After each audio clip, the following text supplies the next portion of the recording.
Praise the lord. ప్రభువును రక్షకుడైన యేసుక్రీస్తు పరిశుద్ధమైన నామమున మీకు అందరికి వందనాలు. ప్రియమైన వారులారా, బాగున్నారా? ప్రభువైన యేసుక్రీస్తు మహాకృపను బట్టి మేమందరం బాగున్నాం. వాక్యాన్ని ఆయన చిత్తానుసారంగా వాక్యమైనటువంటి దేవుణ్ణి మనము ధ్యానించి దేవుణ్ణి మనము ప్రతిరోజు వాక్యంలో చూస్తూ మన వాక్యానుసారంగా జీవించేటప్పుడు మనమందరం సంతోషంగా సమాధానంగా ఖచ్చితంగా ఉండే తిరుగుతాం. అదే దేవుని యొక్క వాక్యం కూడా అంటది. మనకిచ్చినటువంటి వాగ్దానము, యెహోవా ధర్మశాస్త్రం ఆనందించి దివారాత్రం దాన్ని ధ్యానించబడుతుంది. ధర్మశాస్త్రం అంటే వాక్యము, ఆది యందు వాక్యం ఉండిన ఆయనే వాక్యం. వాక్యం వలన బ్రతుకుతాం. వాక్యం బాధలో నెమ్మదినిస్తాయి.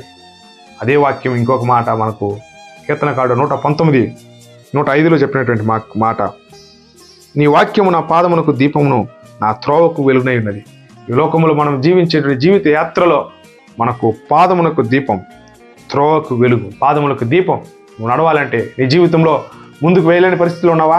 వాక్యాన్ని చదువు. నీ జీవితంలో ముందుకు వెళ్ళలేని పరిస్థితిలో కొట్టుమిట్టాడుతున్నావా? వాక్యాన్ని ధ్యానించు, ప్రార్థన చెయ్యి. నువ్వు ఇంట్లో కూర్చొని వాక్యం చదువుతూ ఉండు.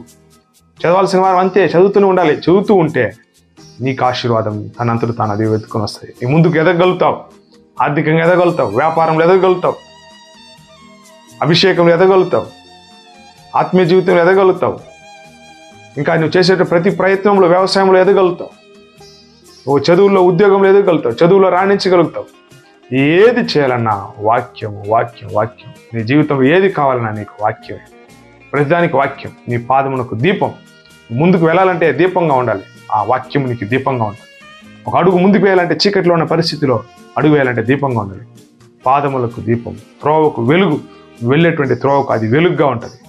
నిన్ను కాపాడుతుంది. వాక్యం నిన్ను కాపాడుతుంది. వాక్యం నిన్ను బ్రతికిస్తుంది. శ్రమలో నీకు సమాధానం వస్తుంది. అలాంటి వాక్య ధ్యానం కలిగి వాక్యాన్ని ప్రతిరోజు చదువుతూ నీ జీవితంలో ముందుకు సాగుతావా? దేవుడు మీకు కృప చూపిస్తాడు. ఆశ కలిగిన ప్రాణాన్ని ఆయన తృప్తిపరుస్తాను అంటున్నాడు. ఆశ కలుగు, యెహోవా ధర్మశాస్త్రం ఆనందించి దివారాత్రం ధ్యానించాలని చెప్పి దేవుడు మీకు సహాయం చేస్తాడు. ప్రార్థన చేసుకున్నాం. ప్రియ పరలోకపు తండ్రి యేసయ్య, నీకు వందనాలు, స్తుతి స్తోత్రాలు. మహోన్నతుల గొప్ప దేవ, సర్వాధికారి, సర్వయుగములకు ఆరాధ్యము నాయన తండ్రి, ఈ రోజు నాయన తండ్రి ఎవరైతే వాక్యం ఉంటున్నారో వారి జీవితంలో తండ్రి వాక్యం ఫలించుట కృప చూపింది.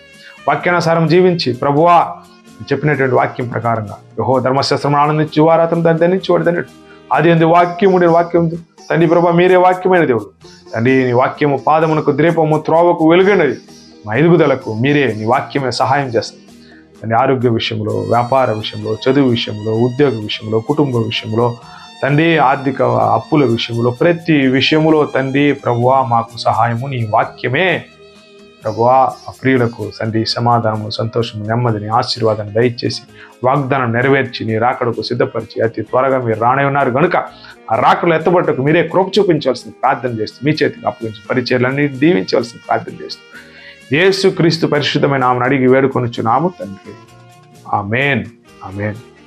Praise lord. దేవుడు మిమ్మల్ని దీవించును గాక. God bless you.